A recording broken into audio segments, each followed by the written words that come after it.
why did you agree to do this interview with the BBC? I don't know. I like spontaneity, and I don't know. There's a lot going on, and it seems like I actually do have a lot of respect for the BBC. Although sometimes I forget what the BBC stands for, you know. But what does it stand? Just kidding. You know what it stands for. Yes, I do. So there's a lot going on. So I thought this might be a good opportunity to answer some questions, and I guess maybe get some feedback too. What should we be doing different? I know the BBC, for example, is not thrilled about being labelled state-affiliated media. Not exactly. I mean, I was going to get to that later, but let's go for it now. It's officially objected to that term. Do you want to respond to it? Yeah. So our goal is simply to to be as truthful and accurate as possible. So I think we're adjusting the label to be publicly funded, which I think is perhaps not too objectionable. We're trying to be accurate. I'm not the BBC, but publicly funded is how the BBC describes it. Okay. So that would be accurate itself. If we use the same words that the BBC uses to describe itself, that presumably would be okay. I'm not asking you for a yes or no, since you're not running the BBC per se. It seems to pass a reasonable So you're test. going to change those labels on the BBC Twitter feed and also NPR's as well? Yeah. Right. Publicly funded. Basically, we're trying to be as accurate as possible. Okay. Yeah. All right. Fine. First of all, I just want to clear something up. Are you sleeping in the office? Here? I sometimes sleep in the office. Like? In the library. 5 days a week? No. 3 days a week? I'm not here 5 days a week. But there's a library that nobody goes to on the 7th floor, and there's a couch there, and I sleep there sometimes. Okay. In terms of the general overview, the reason why I think you've agreed to do this is because you wanted to talk about the first 6 months as chief executive owner of Twitter. Yeah, it's kind of like whatever you want to talk about, you know. Right. So, how do you think it's gone? Well, it's not been boring. It's been quite a roller coaster. I mean, things are going, I think, reasonably well. I mean, we've seen some all-time highs in terms of total user time. So we passed 8 billion user minutes per day, which is a lot of user minutes. So usage is up. Growth is good. The site works mostly. We have a few glitches here and there, but the site is working fairly well. And we're doing it with a small fraction of the original, headcount. So, I mean, you mentioned outages there. There have been several. Yeah. And we've actually spoken to an engineer who works at Twitter, and they said that the plumbing is broken here and it's on fire and there could be problems at any minute. Do you accept that? I mean, there have been a few outages, but not for very long, and it's currently working fine. So it doesn't keep you up at night that Twitter might go offline again? At this point, I think we've got a pretty good handle on what makes Twitter work. And we're also doing it with 2 data centers instead of 3. So we used to have 3 data centers. We shut down one of them. So we were actually roughly two-thirds of the prior compute capability. But we've made so many improvements to the core algorithm. In some cases, we improved the core algorithm by 80%. So the actual CPU usage or computer usage is dramatically less. But the results speak for themselves. The system, despite being at all-time highs of usage, is fast. It's responsive. It's more responsive than it was before the takeover. And we've also added long-form tweets. We've added, you can now post videos up to 2 hours and soon videos of any length. We're rolling out our subscriber programs so people can content creators can actually make a living on Twitter by having some of their content behind a paywall. We open source the algorithm, so there's transparency about what tweets get shown, what content gets shown versus not. I think you say, like, what are you really going to trust? Are you going to trust some sort of black box algorithm from some other site, or are you going to trust the thing that you can actually see and understand? But do you accept that there are lots of engineers that are looking at the way that Twitter is built, and the lack of engineers, because so many have left, and are worried about the health of Twitter? Well, I mean, there've been many of these people have predicted that Twitter will cease to function. Their predictions have not turned out to be true. Insert Mark Twain, saying, rumors about death are greatly exaggerated. Let's go back 6 months. I mean, we're literally on Twitter right now. Right. So it must work. Let's go back 6 months and even further back than that. When you put that initial bid in, you then had a wobble. You kind of said, I actually don't want to buy Twitter anymore. I mean, it really is quite entertaining. I mean, it's like soap opera, because when I first made the offer, the response was the board adopted a poison pill. So they were like, hell no, you can't buy Twitter. We'd rather die. We'd like chew on cyanide before being bought. That was their initial response. And then you said, actually, I don't want to buy it. Yes, So and then they said, no, you must buy us. Gun to the head. You have to buy us. I'm like, are you the same people who said you'd rather die than be bored? Doesn't that seem odd? So I guess my question to you is, in terms of, you said that the reason was because of bots, because Twitter was filled with bots. Well, looking back at it now, was there a little bit of you that thought, actually, maybe I've overpaid, actually, maybe I don't want to do this, I want to get out of this? Be honest. Yeah, no. The problem was that the publicly stated user numbers were in excess of the real user numbers. I've heard you talk about that. Yes, you talk about yes. Basically, looking back at it now, was that the only reason that you wanted to pull out? Yes. That was literally the issue. It's like let's say you buy a warehouse full of goods, and you're told that less than 5% of the goods in the warehouse are broken.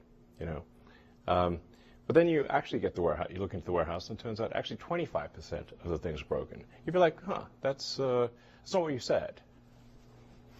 So then you changed your mind again and decided to buy it. Did you do that? I kind of had to. Right. Did you do that because you thought that a court would make you do that? Yes. Right. Yes, that is the reason. Right. So you were still trying to get out of it, and then you just were advised by lawyers, look, you're going to have to buy this. Yes. Interesting. So you. Yeah. So you didn't actually want to purchase it, even when you said you were going. Well, not at that price. You were going to, really. No, I mean, like let's say, I think the analogy is pretty close. Like, let's say, it's like there's a warehouse full of goods. They say the warehouse, less than 5% of what's in the warehouse is broken. And then you walk into the warehouse, you say, actually, it's 25%. So you might still want to buy what's in that warehouse, but probably at a lower price. Not buying the stuff that's broken. So you didn't have an epiphany. You just thought, I'm gonna have to buy this. I might as well buy the bullet. Yeah. So then you walked. It's not super complicated. Right. I'm not sure you've said that before. Fair enough. So then you came into Twitter. Cue a whole bunch of court cases. You said this in the BBC interview, blah, etc. So you then came into Twitter with a sync. What were your first impressions? Well, I thought, wow, this is a really nice office building. And expensive. Yes, a very expensive office building. Great decor. It's a lovely place.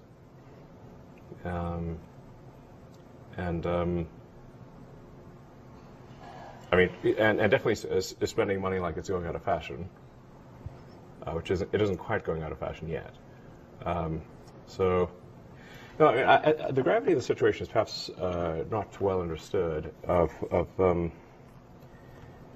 the point at which the company, the transaction closed, Twitter was tracking to lose over $3 billion a year. And had $1 billion in the bank. So that's 4 months to death. So this is your starting position. How would you feel? Pretty intense, you know. You also had to borrow quite a lot of money and pay interest on that too. Well, that's why part of why it was the $3 billion run rate. So, in rough numbers, a normal year, Twitter would do, say, let's say $4.5 billion in revenue, $4.5 billion in cost. I mean, it was really kind of like a non-profit. They'd run it at roughly break even. Now, but that's not bankruptcy. You're not saving that company from bankruptcy. No, it's breaking even. But then the issue is that if you then add $1.5 billion in debt servicing and have a massive drop in revenue, which we did, which was partly cyclic and partly political concerns and whatever. So revenue, call it dropped by over a third. It's not, and this is not just Twitter. Facebook and Google have also seen some significant advertising revenue declines.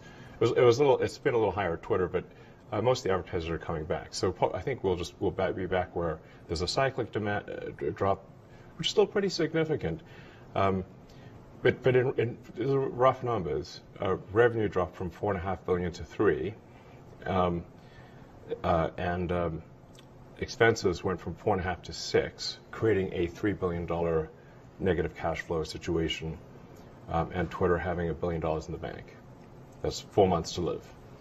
So unless drastic action was taken immediately, this company's going to die and be owned by banks. Let's talk about that drastic action, because almost immediately you sacked a lot of Twitter workers.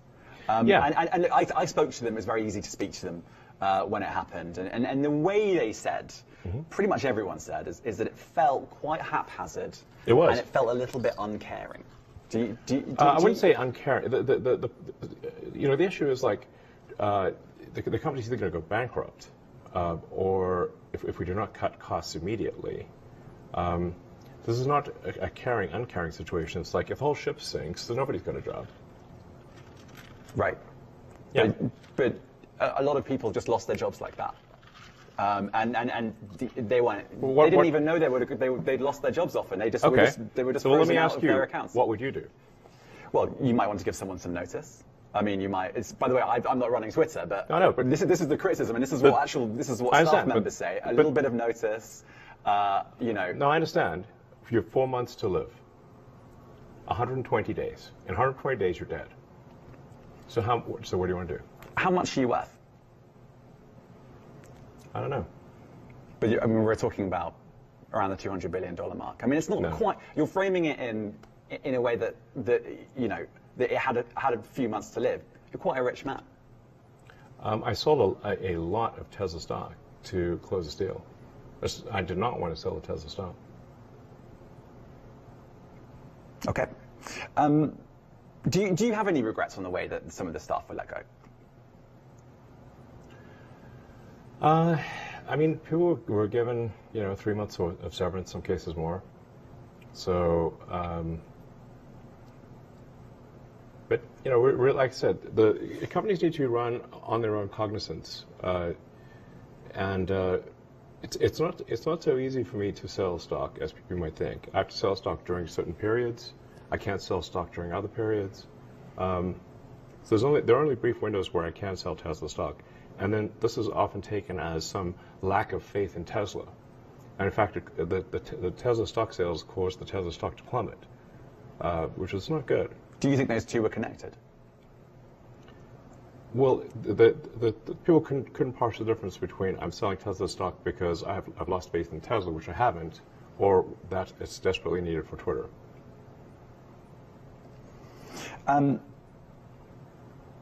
Okay, and then after that, after you let go of a lot of staff, obviously Twitter became slimmed down a lot, and then you started making some more policy decisions. One of those policy decisions was to bring Donald Trump back. He hasn't actually tweeted yet. Right. Do you expect him to come back at any point? Like, have you spoken to him? I haven't spoken to him. I don't know. He may or may not come back. But the point is that Twitter should be a town square that gives equal voice to the whole country and ideally the whole world. It should not be a partisan politics, and the more of a partisan politics that are on the very far left of the spectrum. San Francisco, Berkeley politics normally is quite niche, but if Twitter effectively acted as a megaphone for very niche regional politics and megaphone that to the world. So, in order for something to serve as a digital town square, it must serve all people from all political persuasions, provided it's legal. Close to half the country voted for Trump. I wasn't one of them. I voted for Biden. But nonetheless, free speech is meaningless unless you allow people you don't like to say things you don't like. Otherwise, it's irrelevant. And if at the point at which you lose free speech, it doesn't come back. I think the issue some people have is that a lot of people were brought back. I mean, some people were brought back who were previously banned for spreading things like QAnon conspiracies. You have people like Andrew Tate who were brought back, who were previously banned for things like hate speech. Do you think you prioritize freedom of speech over misinformation and hate speech? Well, who's to say that something is misinformation? Who's the arbiter of that? Is it the BBC?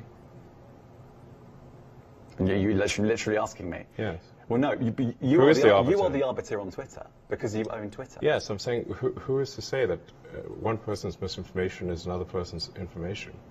At the point at which you say that there is, this is misinformation, like, who is going to decide that? But you accept that misinformation can be dangerous, that it can cause real-world harms, that it can potentially cause... Yeah, so the point I'm trying to make is that the BBC itself has, at times, published things that are false. Do you agree that that has occurred? I'm quite sure the BBC have said things before that turn out to not be true. Right. In its, whatever it is, 100-year history, I'm quite sure. Yes. Even if you aspire to be accurate, there are times when you will not be. Right, and I think in the grand scheme of things, the BBC does aspire to be accurate. But you accept there has to be a line in terms of hate speech. I mean, you're not looking at total 100% unrestricted speech. Well, I mean, I generally am of the opinion that if the people of a given country are against a certain type of speech, they should talk to their elected representatives and pass a law to prevent it. So, for example, you cannot advocate murdering someone. That's illegal in the United States, and everywhere, really, I suspect. So there are limits to speech. I mean, I guess taking your argument to a logical conclusion then, do you accept that there's more misinformation on the platform if it's not being policed in the same way?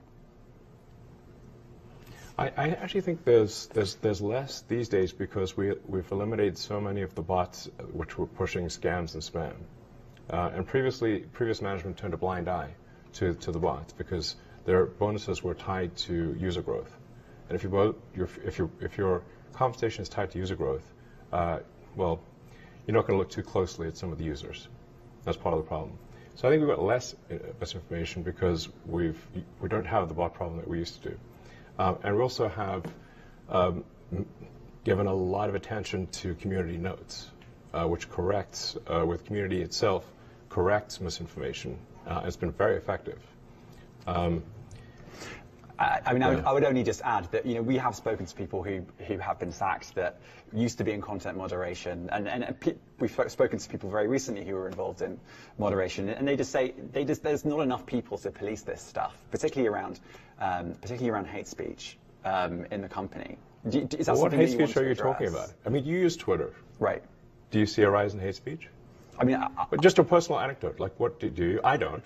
Personally, for you, I would see I get more of that kind of content. Yeah, personally. But I'm not going to talk to the rest of for the rest of Twitter. So you see more hate speech personally.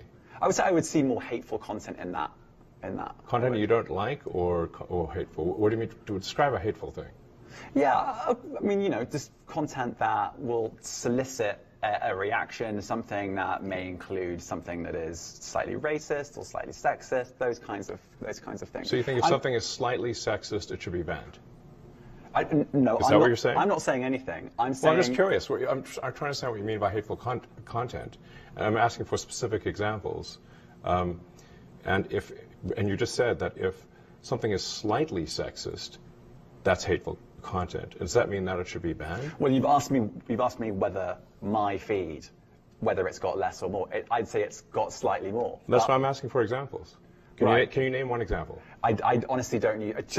Honestly, I you don't. Can't name a single example. I'll tell you why. Because I don't actually use that for you feed anymore. Because I just don't particularly like it. But you and said actually, a lot of people are quite similar. I only look at hang on a second. following. You said you've seen more hateful content, but you can't name a single example, not even one.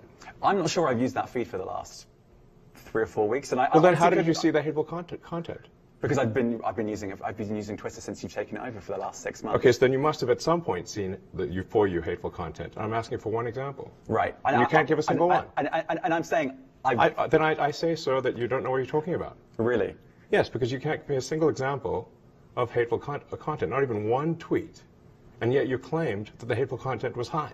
Well, that's false. No, what I claimed... You just lied. What I claimed was there are many organizations that say that that kind of information is on the rise. Now, whether it has on my feed or not... I mean, right, and literally you can look at something one. like the Strategic Dialogue Institute in the UK. They will say that. So look, people will say all sorts of nonsense. I'm literally asking for a single example, and you can't name one. Right, and as I already said, I don't use that feed. But then how would you know that? I don't think this is getting anywhere. You literally said you experienced more hateful content, and then couldn't name a single example. Right, and as I said, that's absurd. I haven't actually looked at that feed. Then how would you know this hateful content? Because I'm saying that's what I saw a few weeks ago. I can't give you an exact example. Let's move on. We only have a certain amount of time. COVID misinformation. You changed the COVID misinformation. Has rules. BBC changed its COVID misinformation? The BBC does not set the rules on Twitter, so I'm asking you. No, I'm talking about the BBC's misinformation about COVID. I'm literally asking you about, you changed the labels, the COVID misinformation labels. There used to be a policy, it then disappeared. Why do that? Well, COVID is no longer an issue. Does the BBC hold itself at all responsible for misinformation regarding masking and side effects of vaccinations, and not reporting on that at all? And what about the fact that the BBC was put under pressure by the British government to change its editorial policy? Are you aware of that?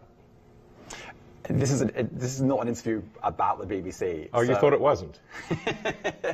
And I see now why you've done Twitter Spaces. I am not a representative of the BBC's editorial policy. I want to make that clear. Let's talk about something else. You want to talk about the BBC? You too. All right, let's talk about something else. You weren't expecting that. Let's talk about something else. Narendra Modi. The BBC did a documentary about Narendra Modi and his leadership during the riots in Gujarat. We then believe that some of that content was taken off Twitter. Was that at the behest of the Indian government? I'm not aware of that particular situation. So you're not sure? I don't know. I don't know about that. What exactly happened with some content situation in India. The rules in India for what can appear on social media are quite strict. And we can't go beyond the laws of a country. But do you get that if you do that, you incentivize countries around the world to simply pass more draconian laws? No. Look, if we have a choice of either our people go to prison or we comply with the laws, we will comply with the laws. The same goes for the BBC. Okay. Since you became CEO, there's been another story in town. No, I'm not CEO anymore. Okay, you're chief twit, or what are you? No, my dog Floki is the CEO. Okay. He's taken over. I saw that. Yes. Okay, so TikTok has also been in the news. There's talk of perhaps the Biden administration wanting to potentially ban it or force a sale. What's your view of the situation? I don't really use TikTok. I mean, one of the reasons that I emphasize that that our goal here at Twitter is to maximize unregretted user minutes or unregretted user time is that I hear many people tell me they spent a lot of time on TikTok, but they regret the time spent. And that seems like, okay, well, we don't want to have regretted time. We want the time to be unregretted, where you learned things, you were entertained, amused. I mean, frankly, I get more laughs out of Twitter than anything else, and many people tell me the same thing. So that's a good sign. For TikTok itself, like I said, I just don't know enough about what's going on there. I can't say I have a strong opinion on TikTok. So you don't have an opinion on whether it should be banned or not? You know, I'm generally against banning things. So I would probably not be in favor. I mean, it would help Twitter, I suppose, if TikTok was banned, because then people would spend more time on Twitter and less time on TikTok.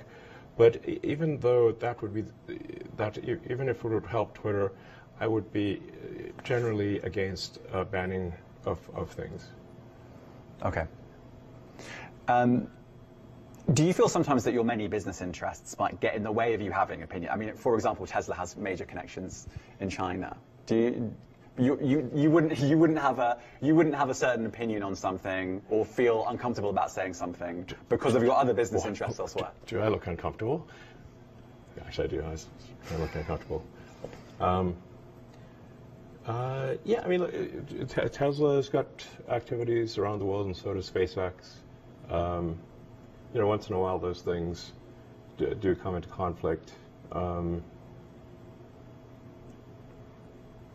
But it's not like Twitter's like, you know, operates in China. It doesn't. It was banned in China. So, and certainly I've received no communication whatsoever from the Chinese government with regard to Twitter. Okay. In terms of advertising, obviously Twitter's not a private company anymore, so we don't really know how it's all going. Have all the advertisers come back? Not all, but most. And I mean, you can see it for yourself on Twitter, even in the For You feed. Right. I mean, in the following. In the following Actually, feed. don't use For You because it sucks. Right. Filled with hate speech, I'm told. That's not what I said. Okay, fine. Well, why don't you use For You? What's wrong with it? How is it going? Is Twitter in profit now? No, Twitter is rough. I'd say we're roughly break even at this point. And I think you've said before you see a world where you could be in profit. Is there a timeline on that, do you think? I mean, depending on how things go, if current trends continue, I think we could be profitable, or I mean, I say, to be more precise, we could be cash flow positive this quarter if things keep going well. This quarter, as soon as that? Possibly, yeah. Wow. And do you have a message for the advertisers? I mean, can you say which advertisers haven't come back?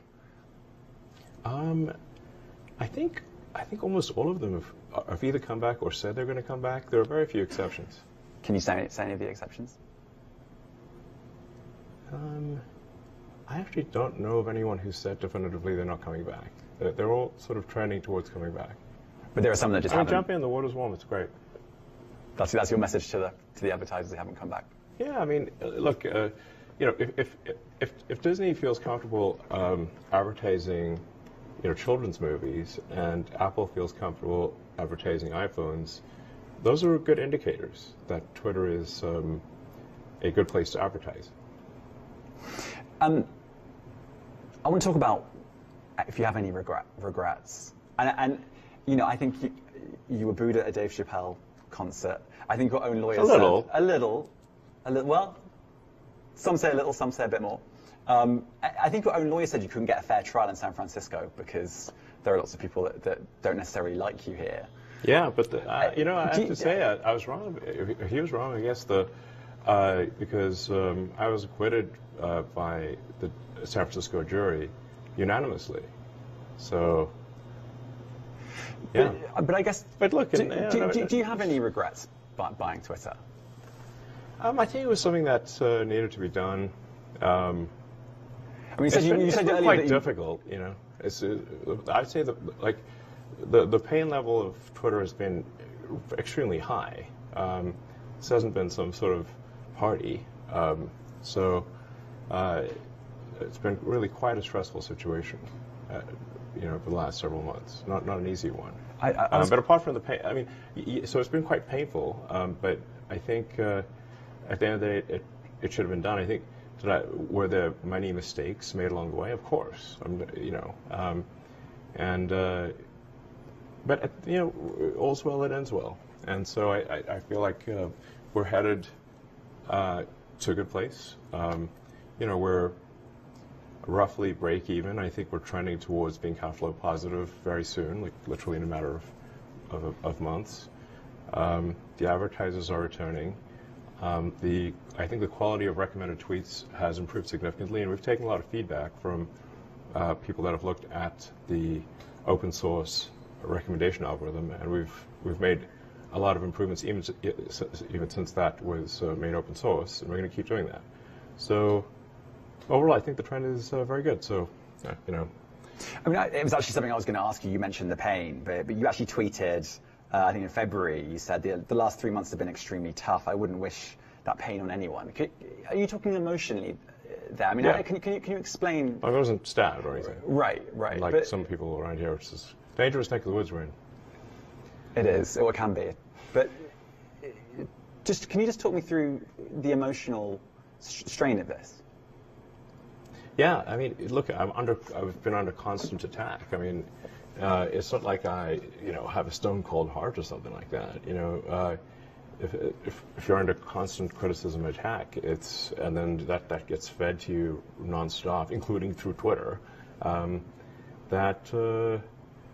it's rough, Now, at the end of the day, I kind of think that, like, if you do lose your feedback loop, that's actually not good. So I think it is actually important to get negative feedback. I don't turn replies off, and I actually I removed my entire block list, so I don't block anyone either. So somebody can, so I get like a lot of negative feedback. But I think it's actually good to get negative feedback. Right. When you talk about the emotional strain, you've gone back to feedback. Is that the thing that's been most difficult to take, the sort of negative feedback? Yeah, I mean, if the media is writing nonstop stories about why you're a horrible person, I mean, it's hurtful. Obviously. I'm interested. I've written down a lot of these questions, but I haven't written this one down. But it's interesting. It feels like you have quite a kind of interesting relationship with the media, because in some ways you're quite skeptical, quite critical, certainly of established media, but also you kind of get hurt by what the media writes, and you seem to. You do get your news still from the BBC, as you've already said. So I literally follow the BBC on Twitter. So do you feel you have a kind of odd relationship with the media? Yes. Go on, explain. No, it is somewhat of a love-hate relationship, although, I mean, it might be tilted a bit more towards the hate. But I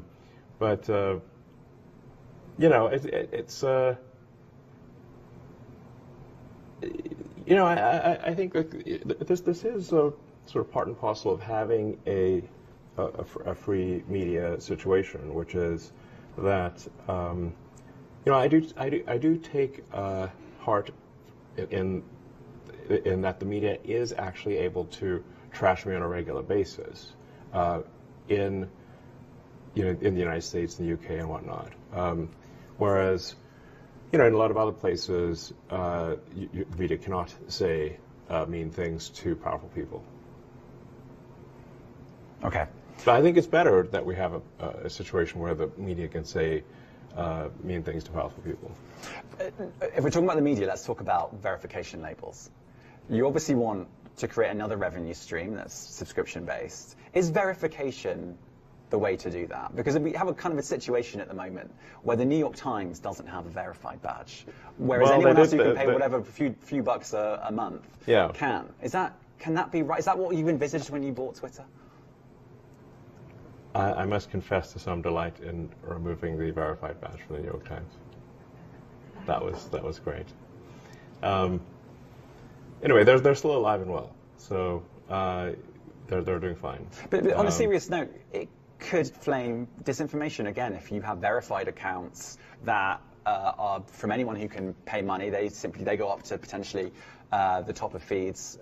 They get more action on Twitter, and traditional media that may not pay for verification doesn't. Do you see how that could potentially be a driver of misinformation? Well, I mean, I think the media is a driver of misinformation much more than the media would like to admit that they are. I mean, that's a different question. Yeah, but you are sort of saying like who knows best, the average citizen or someone who is a journalist. And I think in a lot of cases it is the average citizen that knows more than the journalist. In fact, I mean, very often when I see an article about something that I know a lot about, and I read the article, and it's like they get a lot wrong. Sort of the best interpretation is someone who doesn't really understand what's going on in industry, has only a few facts to play with, has to come up with an article. It's going to be, it's not going to hit the bullseye. So then, like, generally, this is how I explain this to other people. If you read an article about something that you know about, how accurate is that article? Now, imagine that is how essentially all articles are. They're an approximation of what's going on, but not an exact situation. So if somebody is actually, let's say, in the fray, or like an expert in the field, and was actually there, and writes about their experience of being actually there, I think that actually that's in a lot of cases going to be better than a journalist, because the journalist wasn't there. I think you said the legacy verified blue ticks are going to go next week. There have been a few deadlines on this. 420. Yeah, I see the joke. That number will never leave me. I clearly. It cost you a lot of money. Well, fortunately, it didn't in the trial. Well, yeah, right, for the SEC, right? Yes, we're going to ask for a refund. Yeah, okay. Yeah. Good luck. Let's move on from that. But blue ticks, in theory, all legacy blue ticks gone next week, and at that point you'll kind of work out whether this is going to sink or swim. Yes. What's your hunch? I mean, you've obviously. I think it's going to swim. Yeah. Yeah, it'll swim just fine. Okay. What are you looking for in terms of a revenue stream on that? What are your goals? Well, I don't know if it's like necessarily a giant revenue stream. Because even if you have sort of 1 million people that are subscribed for, let's say, $100 a year ish, that's $100 million. And that's a fairly small revenue stream relative to advertising. But what we're really trying to do here with verification is to massively raise the cost of disinformation and bots in general. So my prediction is that any social media company that does not insist on paid verification will simply be overwhelmed by advanced AI bots.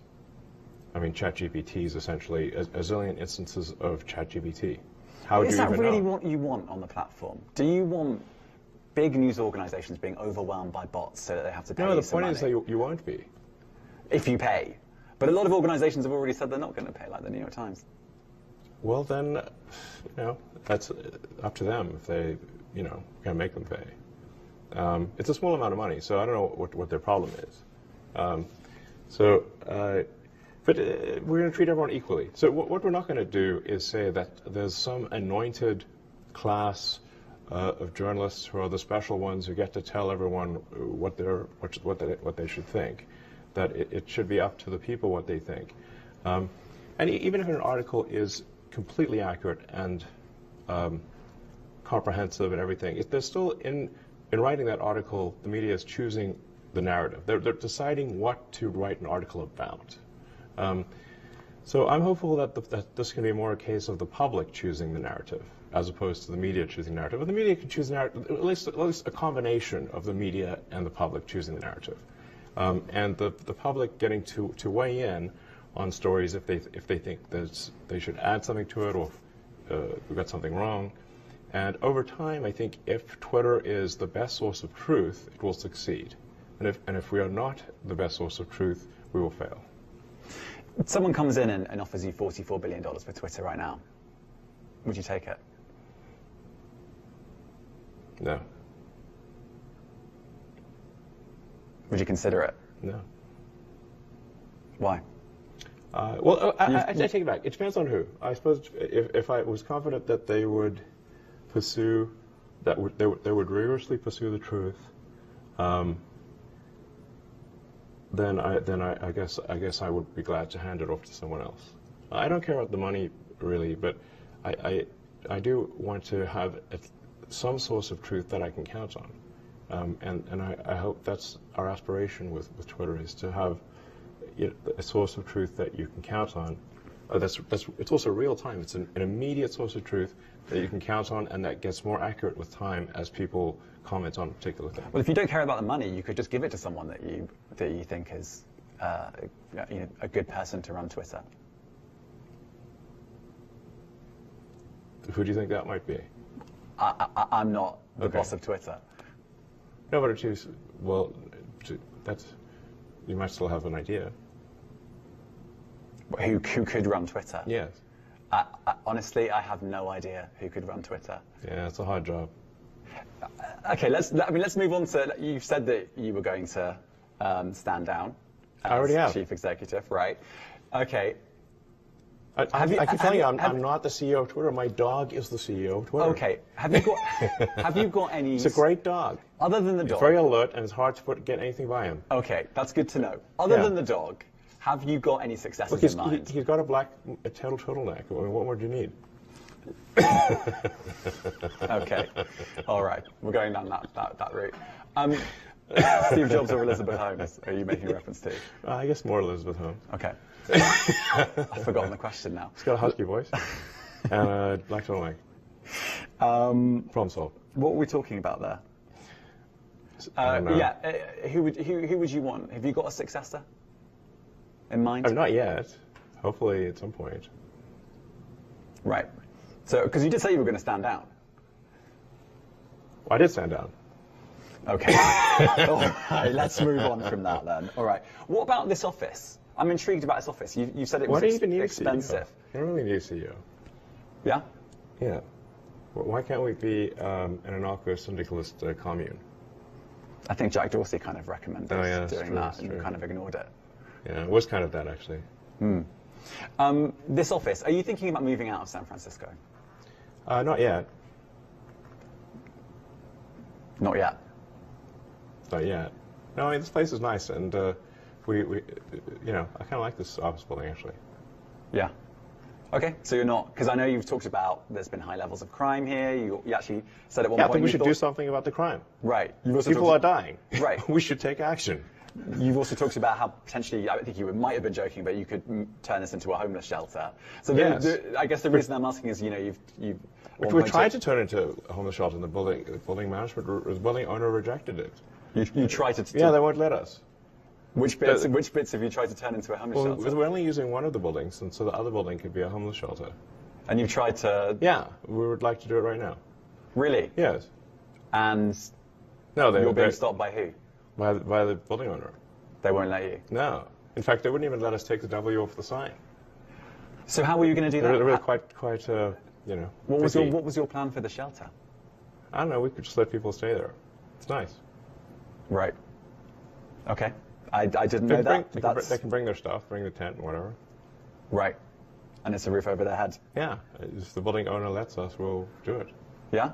So if the building owner lets you, you would happily do that? Yes. Okay. All right. There we go. What's the most difficult thing you've had to do? What's the hardest thing you've had to do? In my whole life? In the last 6 months. We're talking about the last 6 months as you as Twitter boss here, and Twitter owner. Well, shutting down one of our service centers was quite difficult, because it turns out there were, I thought the service centers were redundant, but there were, in fact, a lot of things that were hard-coded to this one service center. And so when we shut it down, we actually, it was quite catastrophic. We lost a lot of functionality, which sort of really rushed to put it back. When was that? And that was around late December, early January. So that was the biggest sort of, I'm worried here. Biggest crisis, yeah. Yeah. And what about hard in terms of emotional? I mean, just letting go. I mean, what were the levels of staff, and what are they now? I think we're around 1,500 people at this point, and there was, I think, 7,800. What was that? Sorry? I think it was around just under 8,000, and 8, we're about 1,500 right now. Okay. And has it been hard letting that many people go? Yeah. Not fun at all. It's painful. I mean, I guess in what way do you feel like you need to speak to people when they leave, or? I mean, it's not physically possible to speak to that many people. Has that? I mean, you talked about that being the most technical bit. Has that been sort of the hardest thing emotionally, or is it? It's one of the hardest things, certainly. Yeah. Yeah. The Nancy Pelosi tweet. Leave it alone. Jesus. But there have been. That is an example of a few. There have been others. Do you feel like you're an impulsive person?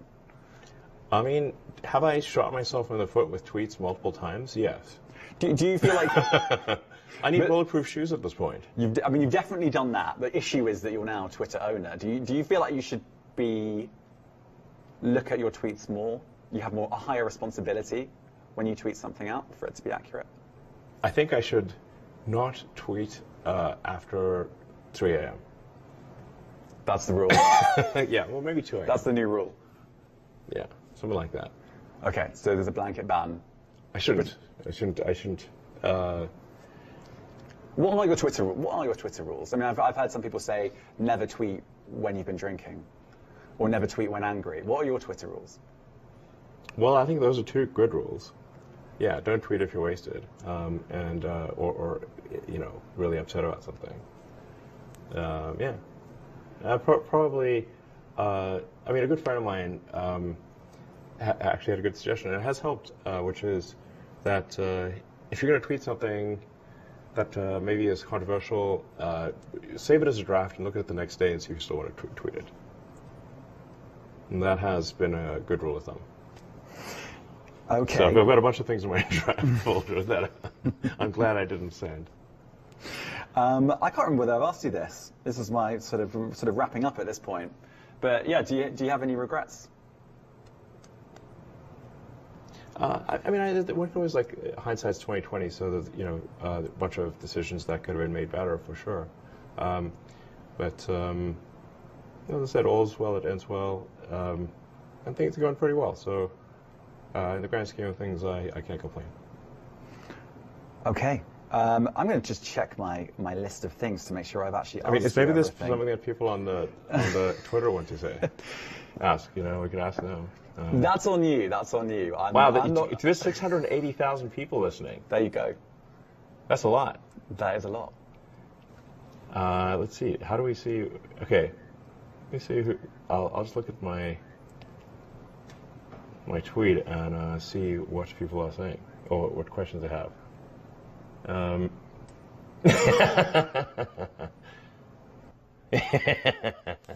Do you like the BBC? Do you like BBC? Okay, yeah, we're not going to do this. Oh, I can't interview you? Obviously, I work for the BBC. But do you like BBC? I know. I see what you're doing. I'm not going to respond to that.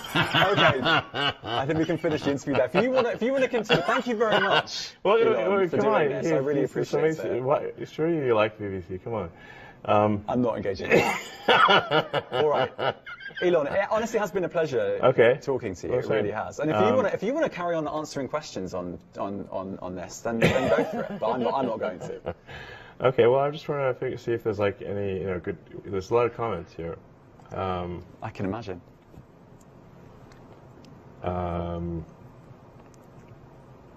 There's so many. Anyway, so it's nice to be interviewed by the BBC. I have a lot of respect for the British Broadcasting Corporation. When did you say when the actual label's going to go public? Oh, is it? Do we still say state media or whatever? Oh, it says government-funded media currently, as opposed to publicly funded media. Well, I guess probably we can make that change tomorrow if you'd like. It's up to you. I'm a journalist. It's up to you. But we'll expect that tomorrow. I mean, do you have any requests on a personal level, or you can't speak on a personal level? No, I don't. Okay. Yeah. I think we've established that. Go on, what questions are people asking you? Go on. I mean, there's like a lot of comments. Let's see. I was literally reading looking at replies to the fact that the spaces. Are there any good questions that I've missed out from the last 6 months? I'm sure there are many. I mean, people generally seem to like this interview, as far as I can tell. Very few negative comments are generally positive. Is that that's probably bad for me. I'm scrolling as fast as I can to sort of see. I guess there's some complaints about Twitter Spaces needing some improvement. Let's fix Twitter Spaces is one of the comments. People like the fact that my dog Floki is the CEO. And I'm really just scrolling as fast as I can here. I guess my reflection on this interview. I'd just like to say I like BBC. Okay. I do find it funny.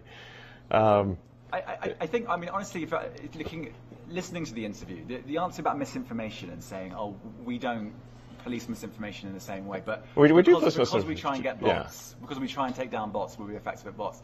There's actually less misinformation on the platform. I think that's a big factor. I'd like to ask you one more question on that, because that is quite a lot of people, I think, will be listening to this and thinking, really, you're arguing you can police content moderation far less and end up with less misinformation. First of all, we do have people working on content moderation. It's not like we don't. I've spoken to lots of people who've been fired. So lots of people have been let go. I mean, you've gone from 8,000 to 50,000. The censorship bureau was let go.